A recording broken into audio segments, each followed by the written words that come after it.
I had a terrible fifth concussion that nearly ended my life. I was unconscious on the ice for 9 minutes. I had a near-death experience. I saw God, and I chose to come back to this world. And when I did, I almost instantly regretted it, meaning I was in so much pain, it would have been easier just to check out.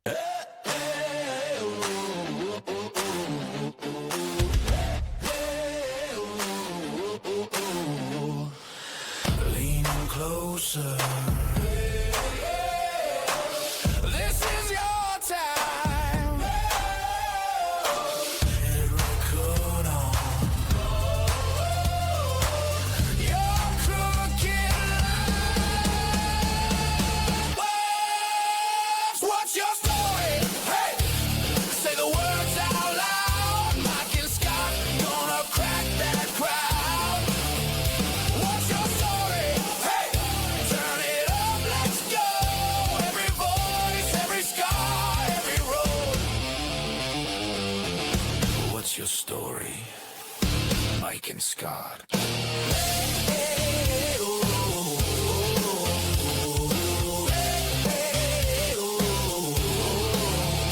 Let's talk. Everyone, Mike Lindstrom, what's your story? My man, my co-host, Scott Leese. What's up? You know what we got on today? I do. I'm excited because the person we're bringing on is not only a notable person in our industry, peak performance coaching, had a very remarkable career in the NHL, but he's a friend of mine here in the Valley. So I want to bring on our guest, Scatchard.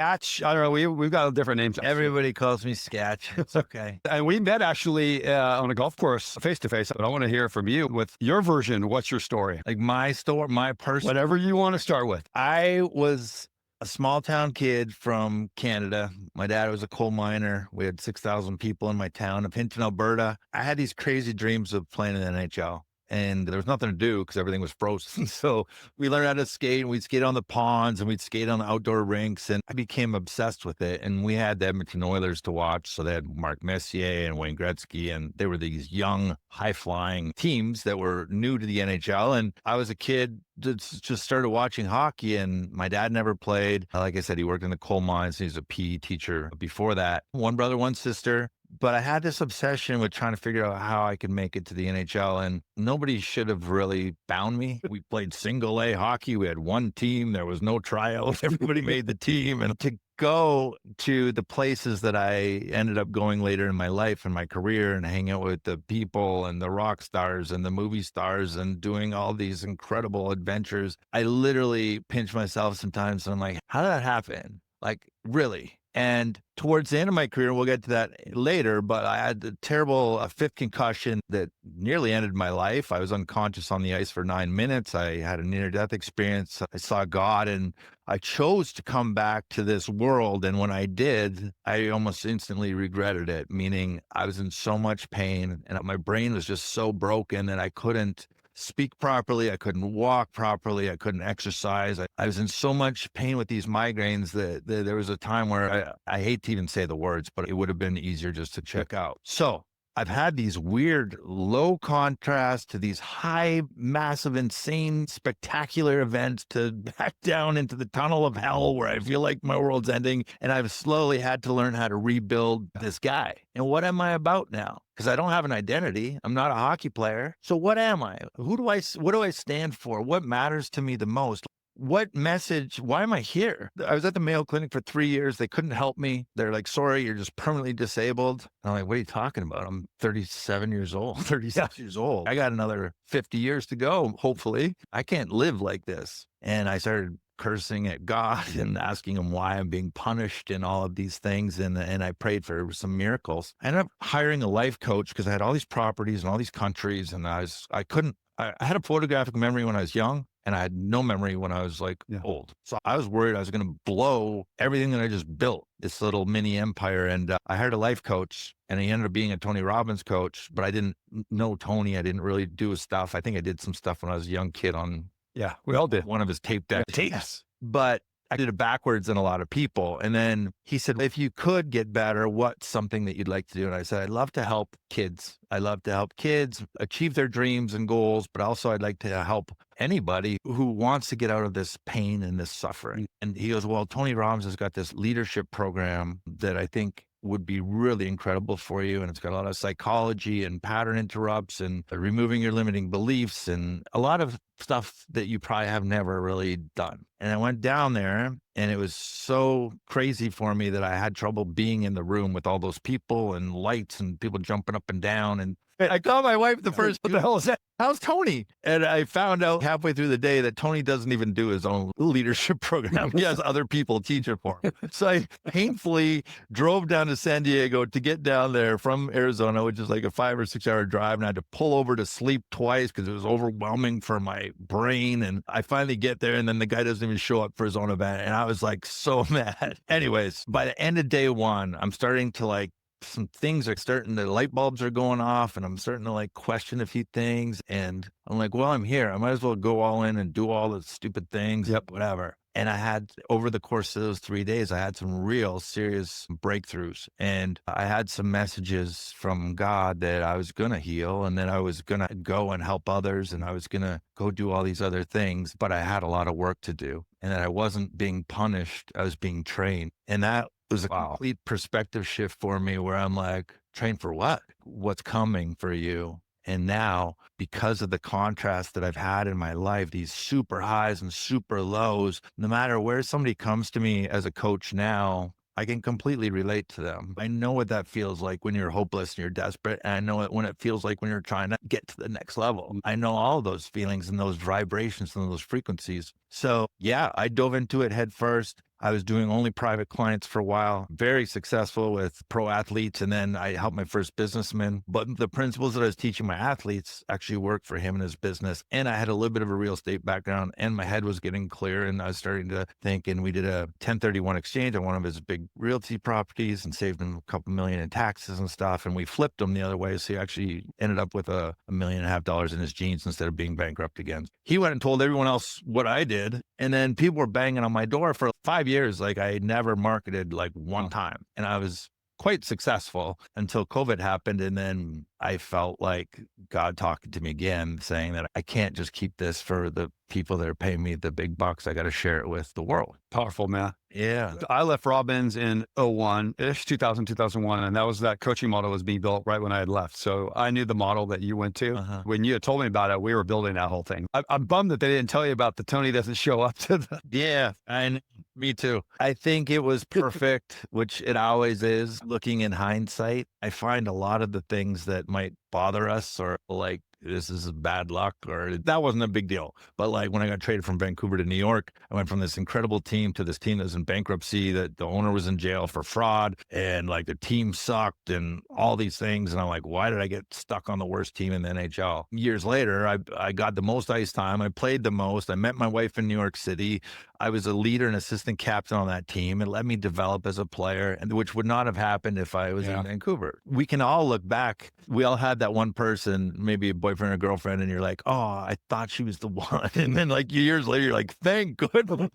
Work out, right? I want to, before you ask the question, I want to make sure that you explain this because I didn't understand it fully when you and I met. People would say, oh yeah, you know what happened to Skatch at the end of his career? He's going through a lot of stuff. And when I hear that, I'm like, oh, you mean like mental health? Like he was just like, was he depressed? And that's what the first thought I had was mental health. And then I did my homework and I researched it and I read up on you and I got to know who you were. And then when he's talking about his brain, he's not talking about his mental health. Like because of the concussions and everything that was happening, you're literally your speech, your body, your physiology. So I want people to understand that. It wasn't just mental health. That was the byproduct of what was happening physically, right?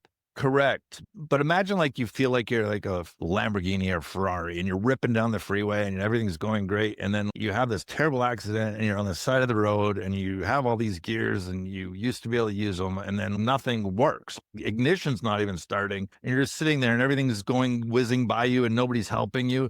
You're like, what the what's going on? And that's how it felt to me. And when they did the MRI on my brain, because I was still trying to come back, like somehow possible the way my body was, but my brain's like, oh, we're okay. Let's just go. Get in there. And then they have 6 spots in my brain that are like dark with bleeding and microhemorrhaging. And they're like, dude, these should not be in your brain. It should be gray. It should not be black on these spots. So they're like, you've got some serious microhemorrhaging in your brain. And I know this is a side note, but like concussions are the worst when they're glancing blows because the brain actually screw drives itself into the front of the skull or the side of the skull and actually tears pieces as opposed to bumping up against it. Those head-on collisions are actually not bad. You can recover from those, but the shearing causes like the brain damage. So I had a lot of those. It wasn't from fighting. I had around 100 fights over my career, but it was from these dirty or glancing blows where I didn't see somebody or an elbow or a dirty hit. And it took me almost 4 years to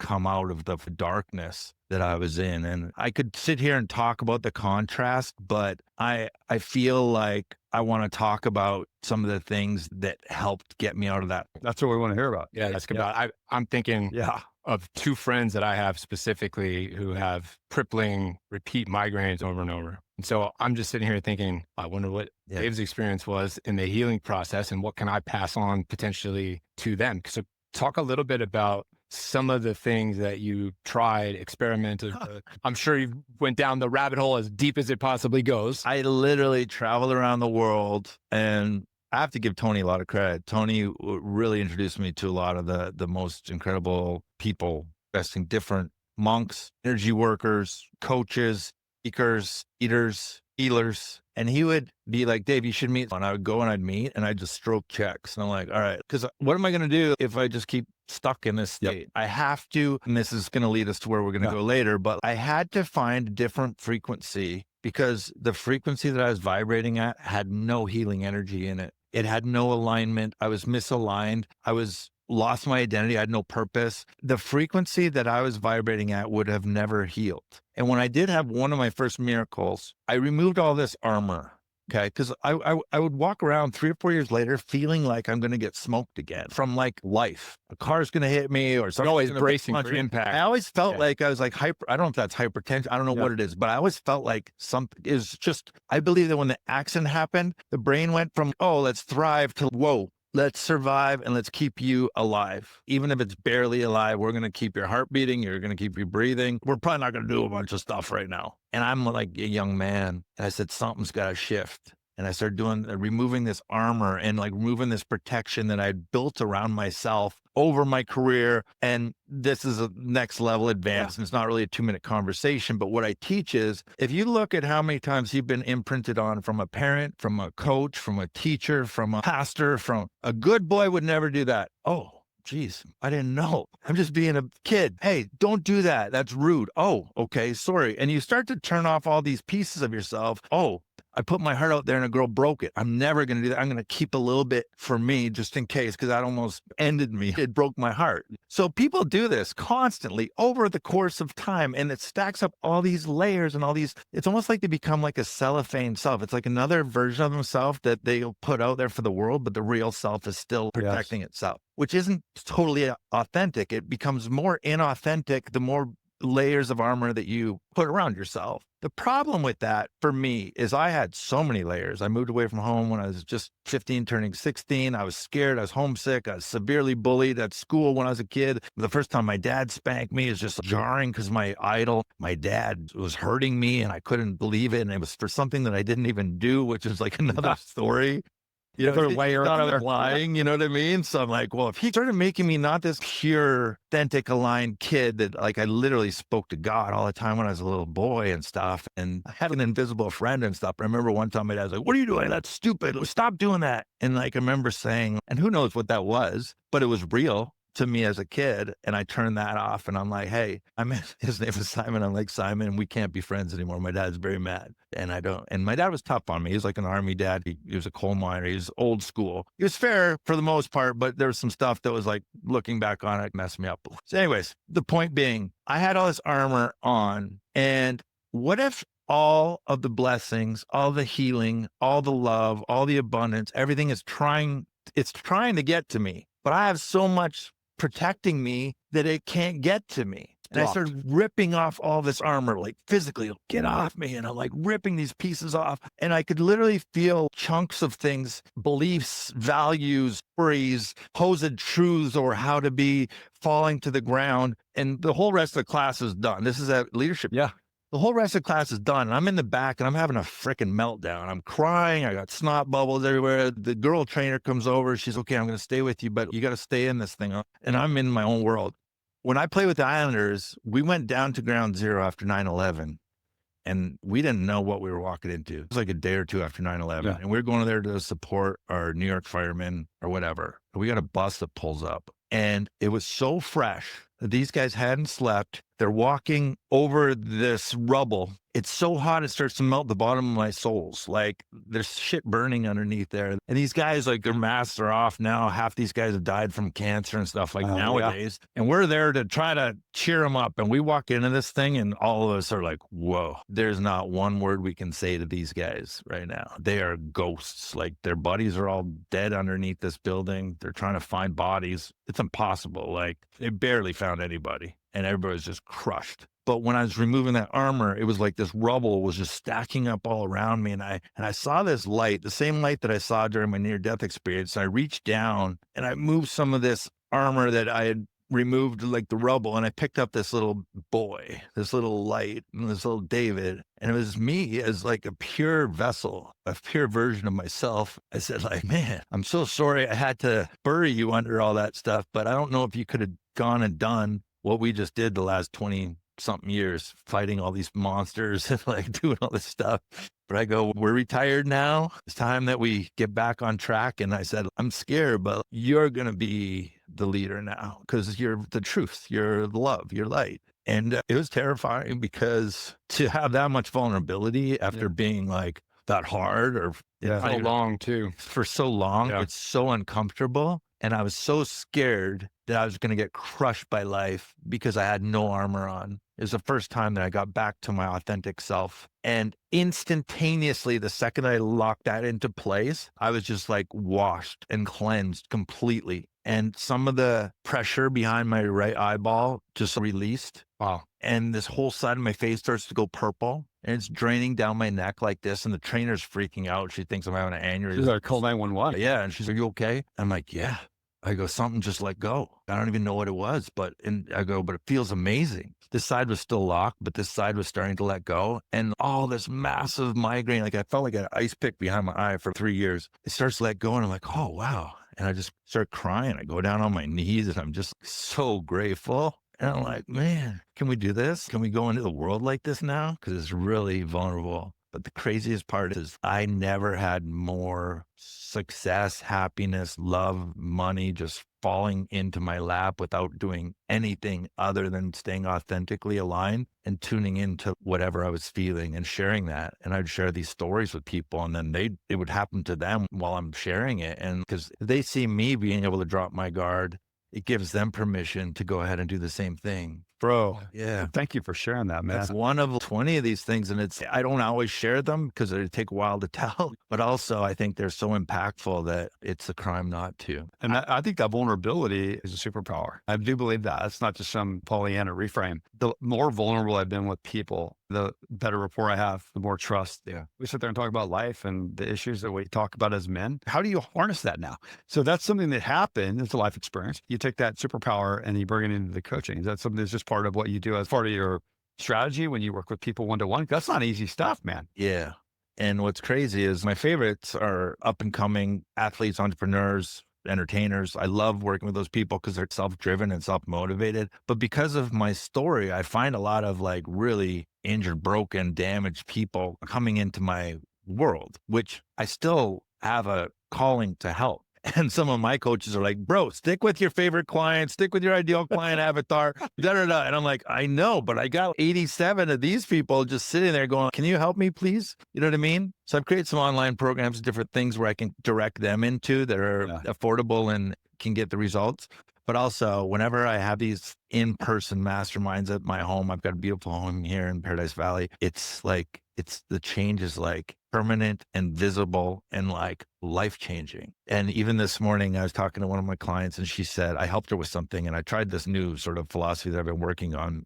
We'll talk about that in a second, but she goes, those 3 days with you changed my life, but the last 30 minutes you just shared with me took it up like another 2 or 3 levels. And I said, it's like when I'm downloading and when I'm like tuned in with my frequency, I will speak on stage at my own events for hours with 3 bullet points or 4 bullet points, and I'll feel the room.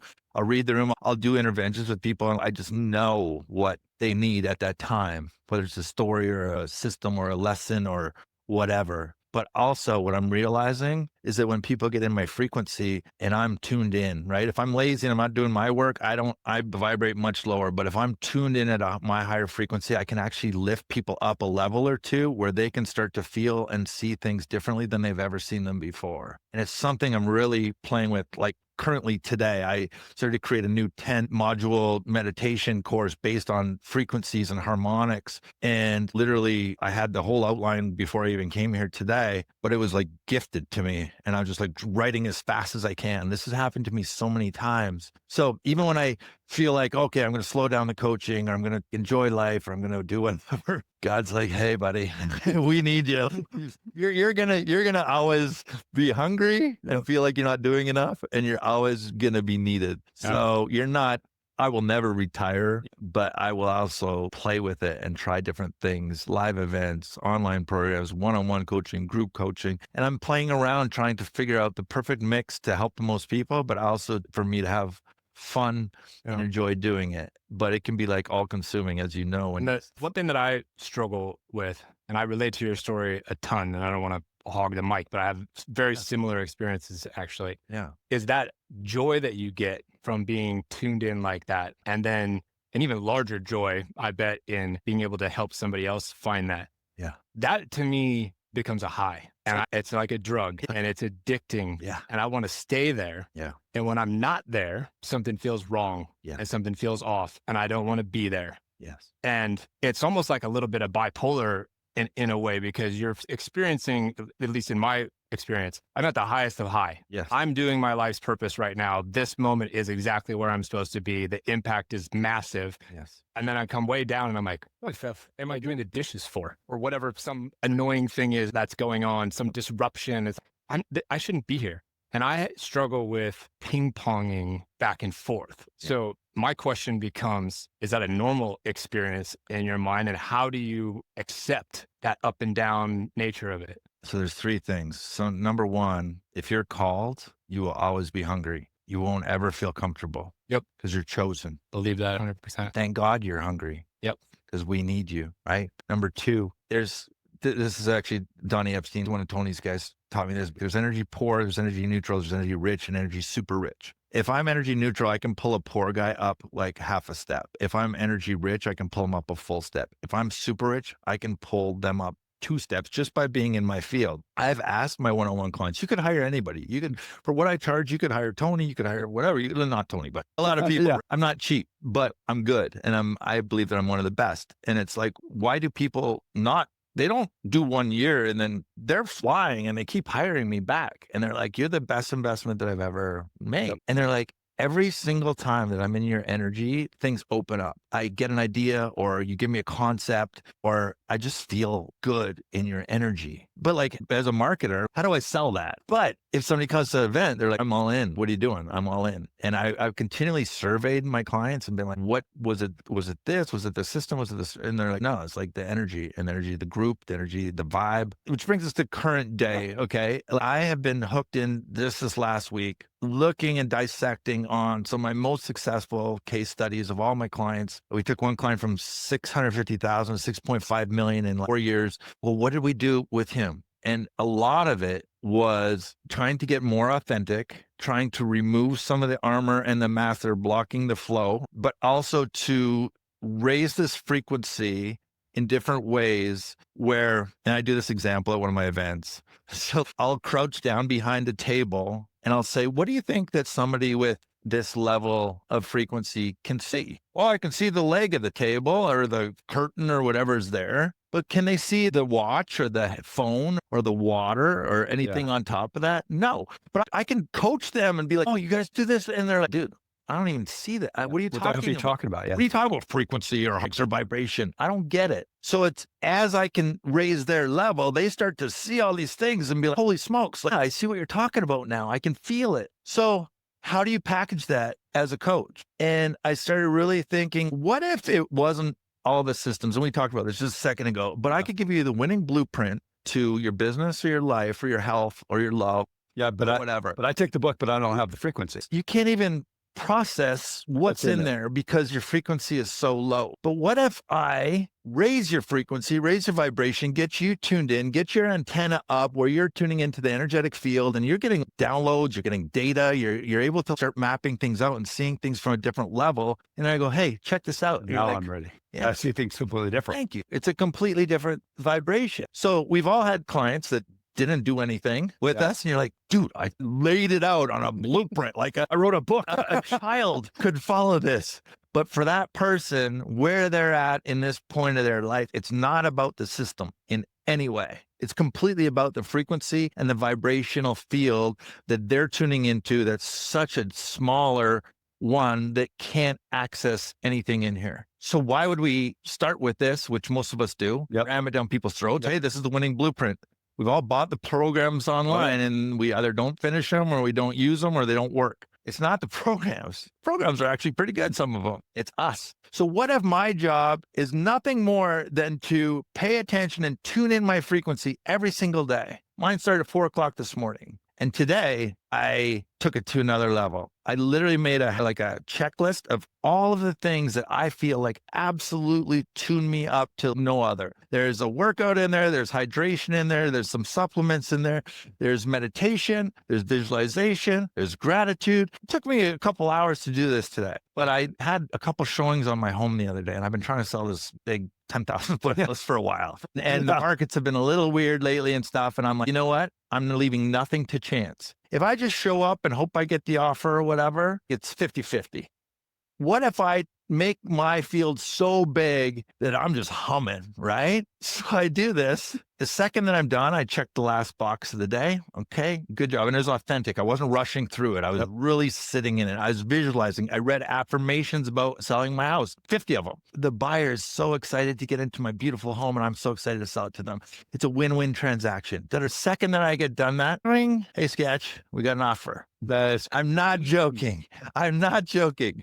True story. I can show you the text message. I believe you. So why do we run around trying to do all these other things when actually, what if we create our own field? What if we're co-creators in our life or we are the creator of our life, right? Us and God, or if God lives in us, or if we're a child of God, or whatever you believe, it doesn't matter, universe, whatever words you want to use. But what if we can broadcast this world and every single thing that comes into our field is because of us? And it's a reflection of what's going on inside of us.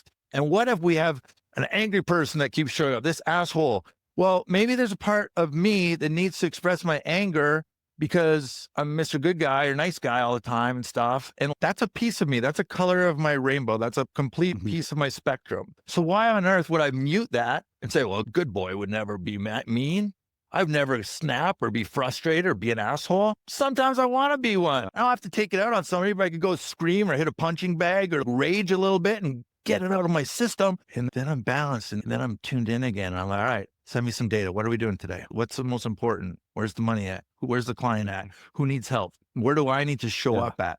And if I dial myself in every day, there is no chance that I'm not going to win.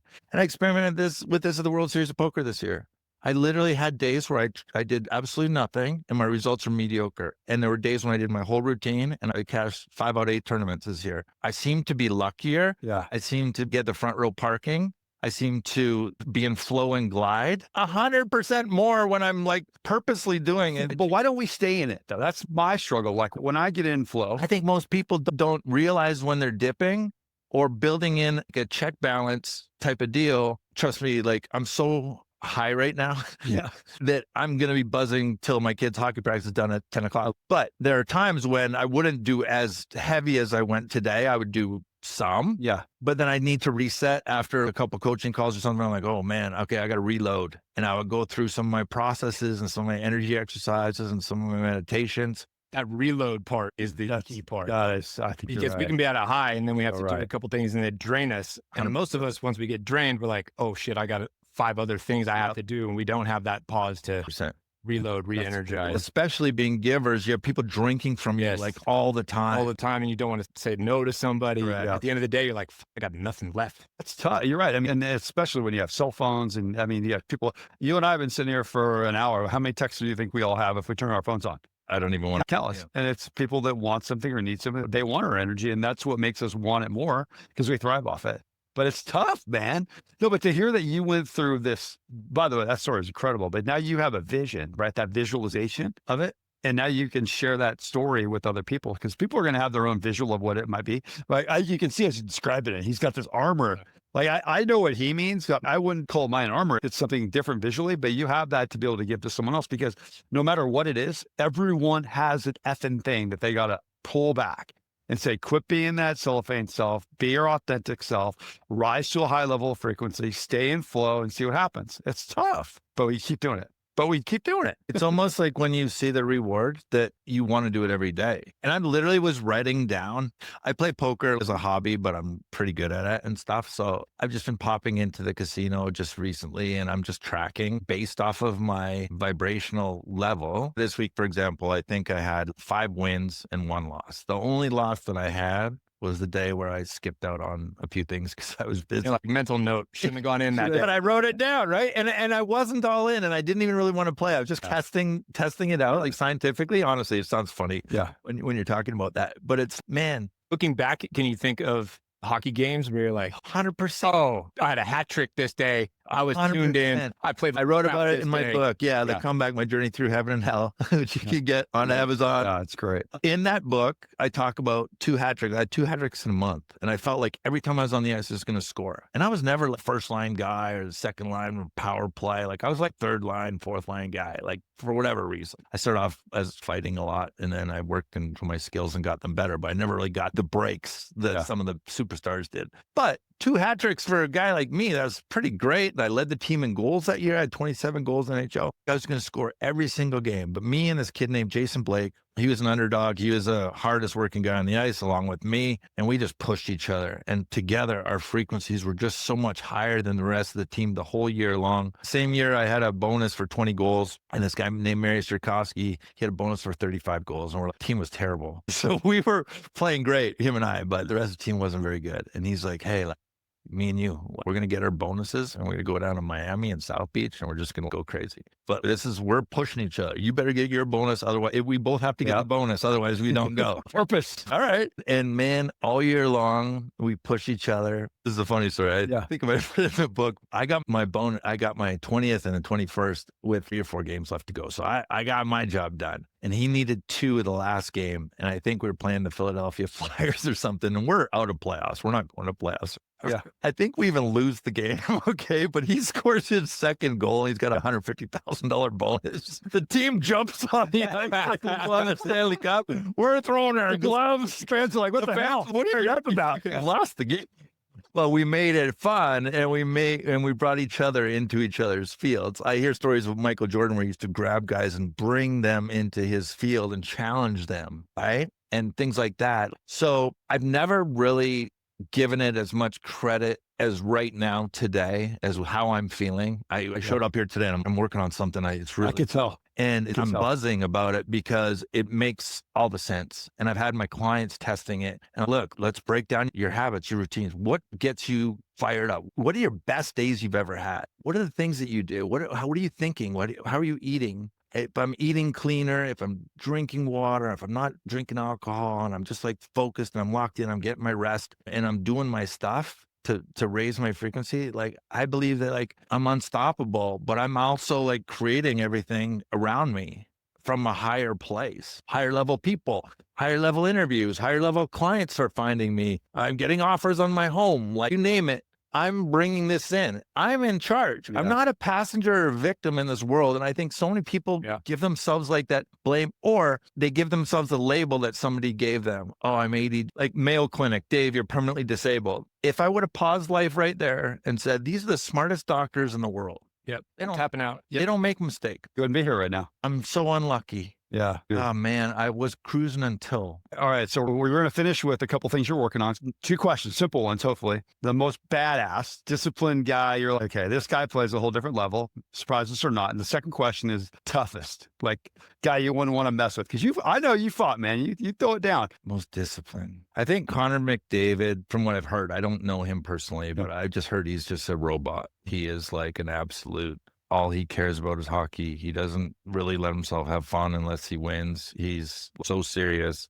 He's calling the coach in the middle of summer, talking about power play breakouts and things like that. He's like on all the time, which is a little crazy, right? Yeah. But it's probably why he's one of the most skilled players in the world. Okay. I don't know him personally, but I've just heard he's Stories, the most dedicated guy ever. As far as toughest, I've got two versions of it. The one guy I didn't really want to fight was Domi, and he's with the Toronto Maple Leafs and stuff and Rangers. But I saw him get punched in the face by Bob Probert, who's probably the toughest guy that ever played, or one of them. And nothing happened to the guy. So he takes 5 big shots, and he's just stocky, and he's shorter, but he's got long arms. He's got great balance, and he's strong. But I'm like, well, if Proby can punch him 10 times and nothing happens, what am I going to do? There were a couple of times where it looked like we might fight and stuff, and I almost never said no to a fight. I would fight almost anybody. I only remember saying no really to Ty. And I fought one of his other tough teammates 2 seconds later. But so Ty, I was like a little cautious of, because I'm like, well, if I win, I don't really win because he's going to want to fight me next game. And what's the point? If I lose, I'm supposed to lose, but whatever. So it didn't seem like a win any way I looked at it. So Ty, I was always cautious of. But one of the toughest things I ever saw, dear friend of mine, and he ended up having a bad ending to the story, but he ended up having really bad concussions, had to retire from hockey. Adam Deadmarsh, I played junior with him. He's from a town in British Columbia near mine, a few hours away in Trail. But he got drilled by this guy we were playing in Victoria, Canada, in junior. And he's 17 or 18. And I'm like 16 or 17. And he gets smoked and he's knocked out cold. Refs get him off and he comes to the bench and the trainers, and he's got no gloves, no stick, and he's obviously concussed. And I go, don't worry. We call him Piggy. I go, don't worry, Piggy. I'll go get him. I was going to go fight this guy to stick up for my team. And he's okay, just tell me when he's out. Like, his eyes are all lost and buggy, And I go to jump out to go fight this guy to protect my team. And I feel his hand on the back of my jersey throw me down into the bench. So my feet go up over. I got my skates on. And he jumps out onto the ice with no gloves, no stick. It goes to center ice. And he's like, same guy that elbowed him and knocked him out. Oh no. So he goes to fight him. Piggy just beats the living crap out of him. The guy's like on the ground. He's just pummeling him. And Adam Deadmarsh, Piggy, doesn't even go to the penalty box. He just skates back to the bench and goes in the dressing room because he knew his head was like done for the day. Wow. That was one of the toughest things I've ever seen. He goes out there with no equipment and he's just, let's go. I've always said, man, my respect for hockey players is not only are they badass athletes, but they do it on a freaking piece of skate that's like that. And these guys can fight and do all these things. That's incredible. All right. We always end with things you're working on. And oh, by the way, what you're wearing, I know that. So All-Star Coaching. Tell us about what you're working on. Yeah. So we've got a couple live events, dates to be determined, but I'm going to do one out of my home and then one at a hotel. And then my book, The Comeback, My Journey Through Heaven and Hell, you can find that on Amazon. I do have a free plus shipping offer on my Instagram account at Dave Scatchard. So if people want to go on there, you just got to pay for the shipping. I'll pay for the book. And I also do free challenges and stuff. So follow me on Instagram and I'll show you guys when I'm doing some free trainings. And I don't hold back on those. I try to give as much as I can. And usually this is another thing is like when I've done the free stuff, I did it not as a moneymaker originally. And I couldn't believe the response because I gave and gave. Yep. And then people are like, well, how do we keep going? And I didn't have an offer. Is what they got. I better figure one out. Some people come through during COVID and I didn't even have an offer. And I'm like, okay, well, I just made up an offer and we had 100 people or something sign up for whatever we did. So it was pretty incredible. And I was honestly doing it from the goodness of my heart. And I feel in life when we do that, it comes back. It does. Never feel like you should. If you're expecting it, I don't think it comes. I think if you do it like truly out of the kindness of your heart, magic happens and then it comes back eventually. And I've had on those free challenges, I've had heavyweight champions of the world, boxing, just somehow found my ad. I had hockey players. I had Olympic gold medalists. And I would bring them out. I'd be, has anybody done anything like at a really cool high level? And I want a gold medal. Yeah, I'm a world champion boxer. I'm like, what? How are you on this challenge? You know what I mean? And I would do 7 days. It wasn't like a 1-day thing, but it was magical what the field and the universe created during one of the weirdest, most divisive times in history. So Well, it's great to talk to another servant leader and be able to contribute and give like this. Thanks for coming on. I appreciate it. It means a Absolutely. lot to us. Wow, Scott, I get emotional, man, and I don't know what it is about that damn chair. I'm telling you, I start feeling people's stories. It gets me going. Yeah. I can't wait to watch this one again. Yeah, me too. So thanks for everybody for joining us on this episode. I'm Mike Lindstrom, my man, Scott Leese, and we'll catch you on the next. Hey, everyone. Mike Lindstrom here. Thanks for tuning in to What's Your Story with Mike and Scott. Make sure to hit the subscribe button for new episodes every Tuesday morning and check out a few of our previous episodes below. We'll see you next time.